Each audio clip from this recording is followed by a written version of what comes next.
ఇప్పుడే Country Delight app ని download చేసుకోండి. Download the Country Delight app now. Naveen యాదవ్ను ఆశీర్వదించండి. యువకుడు పిల్లగాడు. నేను మళ్ళీ కూడా చెప్తున్నా, గోపి మరణాన్ని రాజకీయ వివాదం మేము చేయదలుచుకోలే. వాళ్ళ తల్లి, వాళ్ళ పిల్లలు, వాళ్ళు చేస్తున్న ఆరోపణలు, కేంద్ర మంత్రి బండి సంజయ్ గారు ఆరోపణలు చేస్తారు కాబట్టి వాళ్ళు పోలీసు వాళ్ళకి లేఖ రాస్తే పోలీసు వాళ్ళు ఖచ్చితంగా విచారణ చేస్తారు. మరణం వెనకాల ఉన్నదేంది, వాళ్ళ సొంత తల్లి అంటున్నది.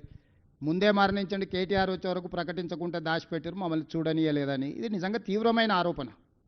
ఏ తల్లి కూడా ఒక కొడుకు మరణాన్ని వేరే ప్రయోజనాల కోసం వేరే ఆలోచనలతో మాట్లాడుతుందని నేను నమ్మను. అమ్మ మీద ఉండే నమ్మకం నాకు ఏ అమ్మ మీదైనా. సొంత తల్లిని కన్న కొడుకు చావు బతుకుల మధ్యలో ఉంటే చూడకుండా ఆపినరు అని అంటే దీనికి కారణం ఎవరు? ఆయన ముందే చనిపోయిండని ఒక వాదన ఉంది. కేటీఆర్ వచ్చే వరకు అది ప్రకటించకుండా ఆపి కొన్ని ఏలిముద్రలు తీసుకున్నారు ఆయన అని ఇంకొక ఆరోపణ ఉంది. మిగతా వాళ్ళు అన్నారు ఈ ప్రభుత్వం పోయిన తర్వాత మాగంటి గోపి గారి కుటుంబం వ్యక్తుల మీద ఉన్న ఆస్తులు ఏంటివి, ఆ ఆస్తులు ఎవరికి బదిలీ అని కూడా విచారణ చేయాలని ఇంకా కొందరు అంటుండ్రు.